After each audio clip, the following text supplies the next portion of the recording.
तो hello friends, it's Wasim sir here और आज हम लोग सीखने वाले हैं IC engine subject that is internal combustion engine, है ना। तो इंटरनल कंबशन इंजन में हम लोग सीखने वाले हैं हीट बैलेंस शीट का प्रॉब्लम सीखने वाले हैं आज, है ना। लास्ट लेक्चर में एक प्रॉब्लम हम लोगों ने सीखा था हीट बैलेंस शीट का। आज सेकंड प्रॉब्लम है हमारा। तो मुंबई यूनिवर्सिटी के एग्जाम का दिसंबर 2017 का प्रॉब्लम है, 12 मार्क्स के लिए पूछा था एग्जाम में। चलो तो आज वो प्रॉब्लम हम लोग सॉल्व करते हैं। तो चलो स्टार्ट करते हैं प्रॉब्लम। सबसे पहले हम लोग प्रॉब्लम का स्टेटमेंट पढ़ लेते हैं। प्रॉब्लम का स्टेटमेंट मैंने नीचे डिस्क्रिप्शन में भी डाला हुआ है, आप लोग भी एक बार पहले स्टेटमेंट पढ़ लो, है ना। तो स्टेटमेंट पढ़ेंगे और उसके हिसाब से क्या करेंगे, हम लोग गिवन डाटा निकाल लेंगे। ओके, तो चलो प्रॉब्लम का स्टेटमेंट पढ़ते हैं सब में पहले। तो देखो फर्स्ट स्टेटमेंट क्या बोल रहा है, during a test on a diesel engine, during a test on a diesel engine the power develop by the engine is 42 kilowatt. अब देखो power develop by the engine मतलब कौन सा पावर बोल रहा है, वो ब्रेक पावर की बात कर रहा है ना।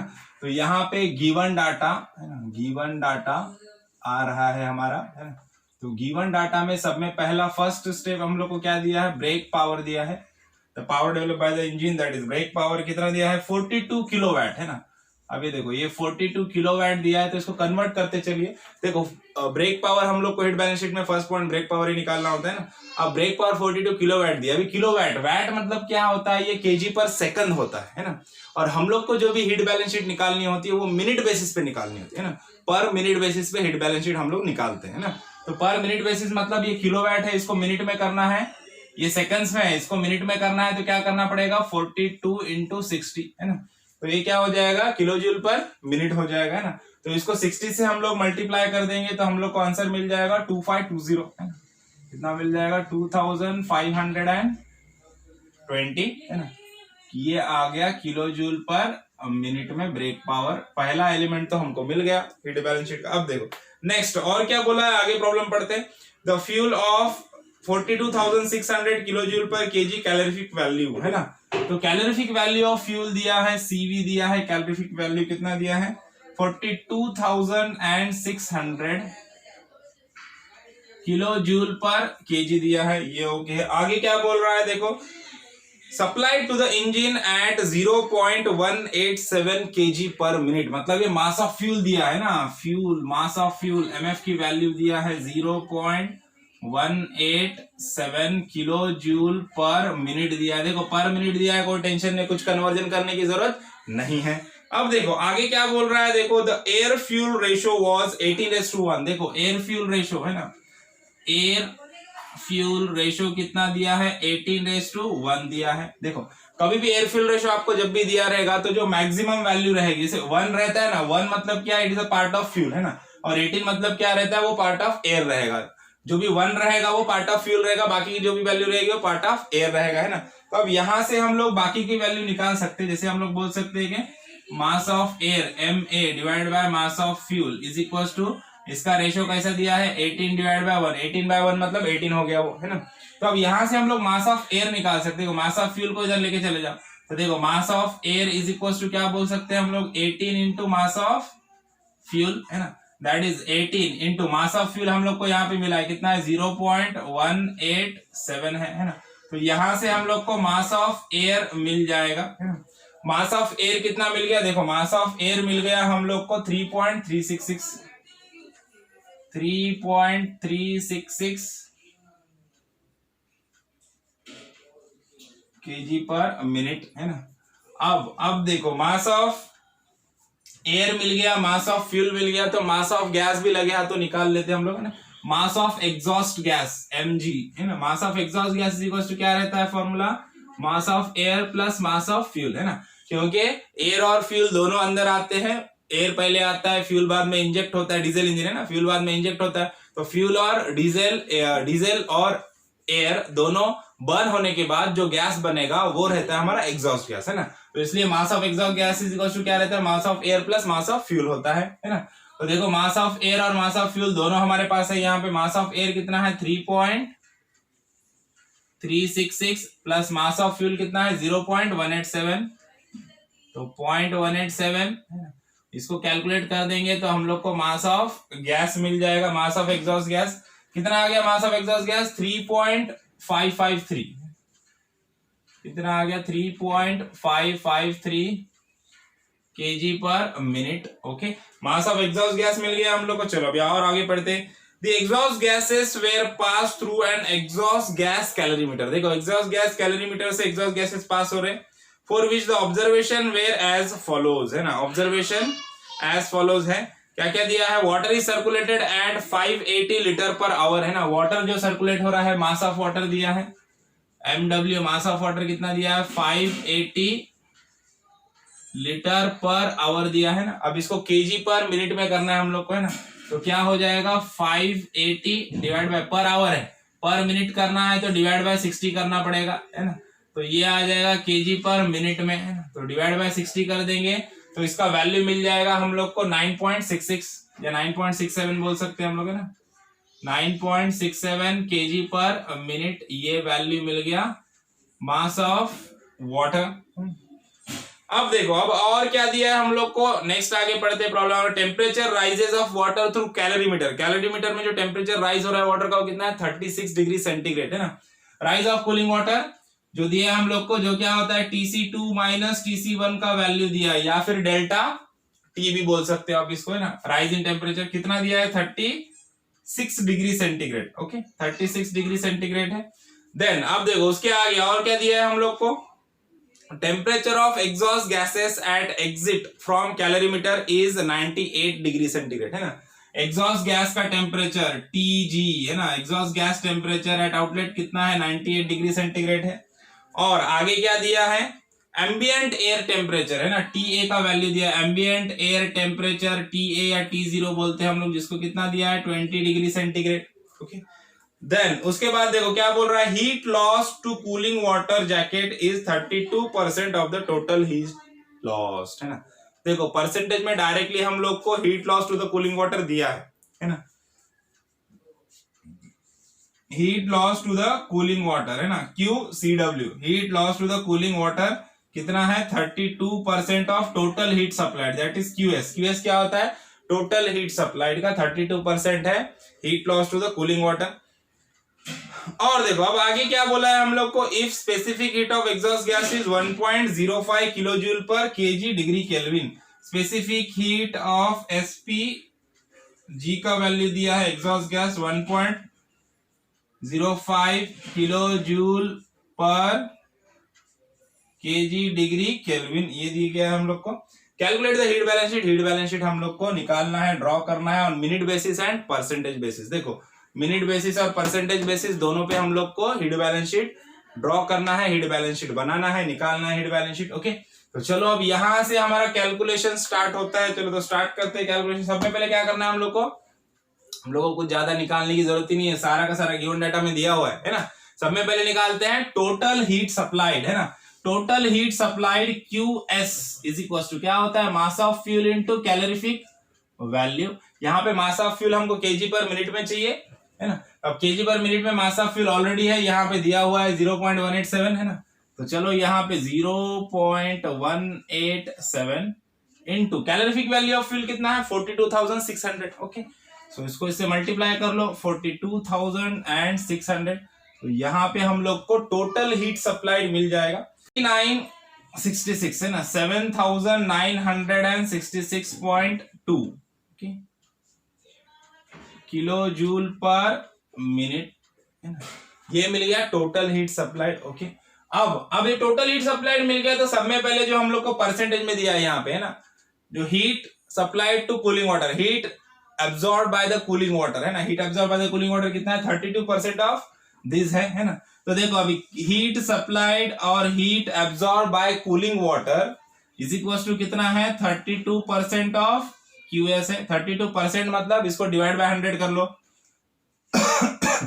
तो कितना आ जाएगा 0.32 इनटू QS कितना है 7966.2, इसको मल्टीप्लाई कर दो तो आपको मिल जाएगा heat absorb by the cooling water. Heat absorb by cooling water कितना आ गया 2549.2 किलो जूल पर मिनट। तो नेक्स्ट है heat loss to the exhaust gases. अब heat loss to the exhaust gases कैसे निकालेंगे, उसका भी स्पेसिफिक फॉर्मूला है हमारे पास, है ना। तो देखो heat loss to the exhaust gases, इसको हम लोग डिनोट करते हैं ईजी है ना, exhaust gases, heat loss to the exhaust gases. क्या है फॉर्मूला? वही फॉर्मूला है जैसे mCpdt का वही फॉर्मूला है, वही यहाँ पे आएगा। यहाँ पे क्या आएगा? Mass of exhaust gas mg into cpg है ना, इंटू dt। dt मतलब change in temperature of exhaust gas, मतलब temperature of exhaust gas Tg minus temperature of ambient air है ना, बाहर की जो एटमॉस्फेयर का टेम्परेचर और एग्जॉस्ट गैस का टेम्परेचर, दोनों का डिफरेंस आएगा, राइट। तो चलो mg मास ऑफ गैस हम लोग को पता है, मास ऑफ गैस हम लोगों ने निकाला है, यहाँ पे कितना आ गया? 3.553 है ना। तो ये आ गया mass of gas 3.553 into cpg की वैल्यू दिया है, specific heat for exhaust gas कितना है? 1.05।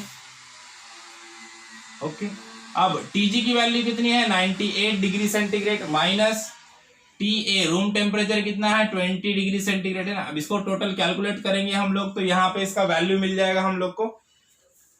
Heat loss to exhaust gas is 291 kilo joule per minute. देखो heat loss to exhaust gas कितना मिल गया? 291 किलो जूल पर मिनट मिल गया। अब लास्ट वाला पॉइंट बचा है हम लोग को, जो बहुत इंपॉर्टेंट है, ध्यान से देखना बच्चे, यहाँ पे गलती करेंगे। देखो जो हम लोग को क्या बोला है कि जो भी कूलिंग वाटर है वो कहां से पास हो रहा है? कैलोरीमीटर से पास हो रहा है ना। अब कैलोरीमीटर से भी वाटर पास होगा तो वहां पे क्या होगा? वहां पे भी क्या होने वाला है? लॉस होने वाला है, हीट का लॉस वहां से भी होने वाला है, क्योंकि वहां से भी वाटर पास हो रहा है ना। तो हीट लॉस इन कैलोरीमीटर वो भी हम लोग को निकालना पड़ेगा। Heat loss in calorimeter, calorimeter में भी जो हीट लॉस होगी वो भी हम लोग को काउंट करना पड़ेगा।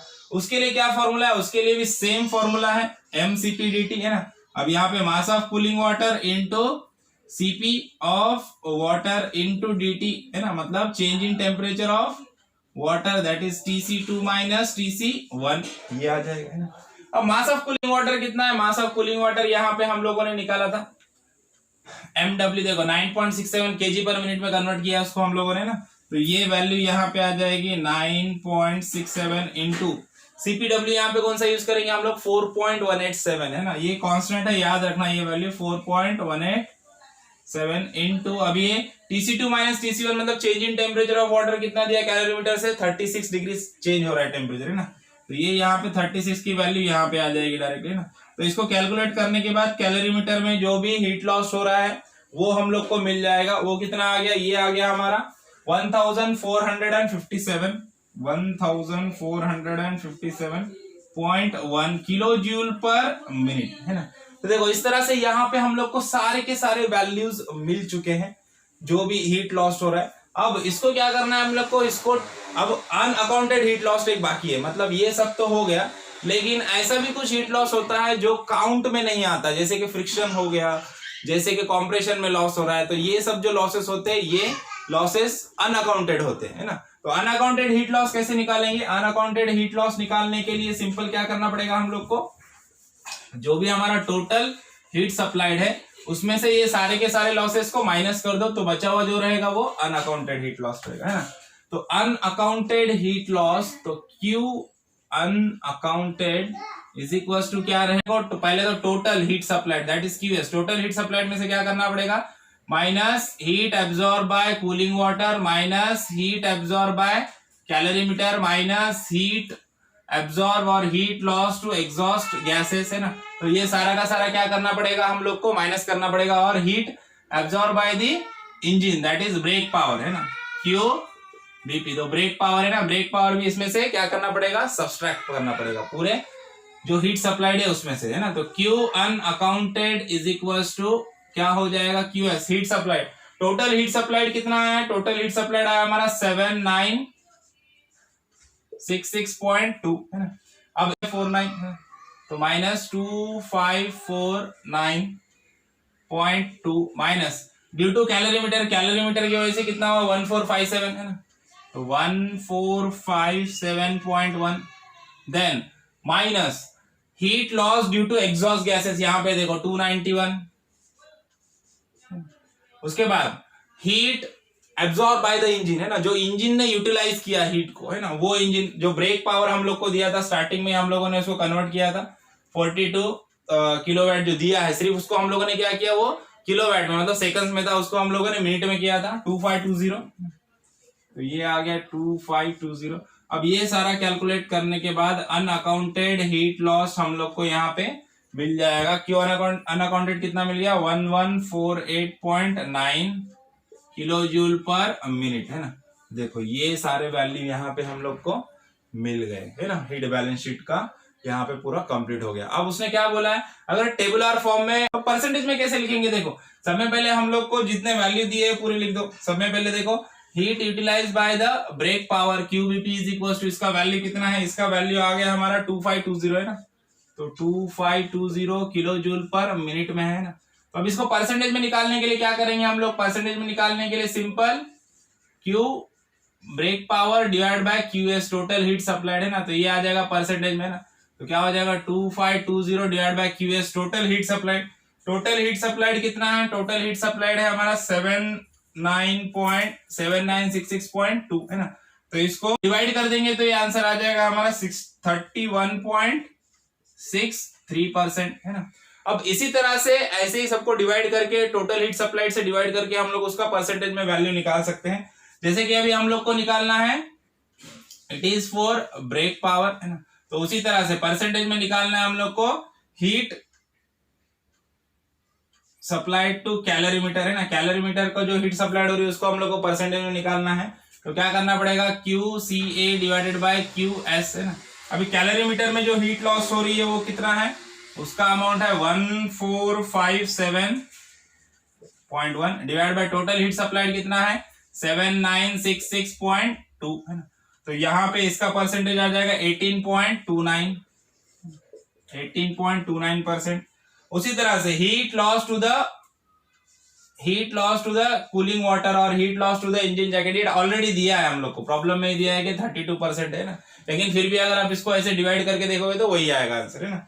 देन उसके बाद देखो heat lost unaccounted heat lost, है ना। अनअकाउंटेड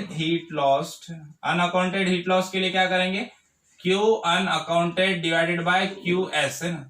तो क्यू अनअकाउंटेड का वैल्यू कितना है, क्यू अनअकाउंटेड वैल्यू आ गया हमारा 1148.9 डिवाइडेड बाय 7966.2, है ना। तो यहाँ पे इसका परसेंटेज मिल जाएगा हम लोग को 14.43%, है ना। इसी तरह से हम लोग heat loss to the exhaust gases, है ना। Heat loss to the exhaust gases कितना है 291 है डिवाइडेड बाय क्या करना पड़ेगा क्यू एस दैट इज 79.7966.2, है ना। तो यहाँ पे इसका परसेंटेज में वैल्यू मिल जाएगा हम लोग को, इट इज 3.65%, है ना। तो इस तरह से ऑल द वैल्यूज, है ना, of heat balance sheet we get in percentage, है ना। सिंपली क्या करना है उसको, सिंपल जो भी हमारा टोटल हीट सप्लाइड है उससे इसको डिवाइड करना होता है। ओके, तो प्रॉब्लम समझ में आया तो वीडियो को लाइक कीजिए, ज्यादा से ज्यादा शेयर कीजिए और चैनल को सब्सक्राइब करना ना भूलिए। ओके, तो मिलते हैं नेक्स्ट प्रॉब्लम में, तब तक के लिए थैंक यू, बाय बाय।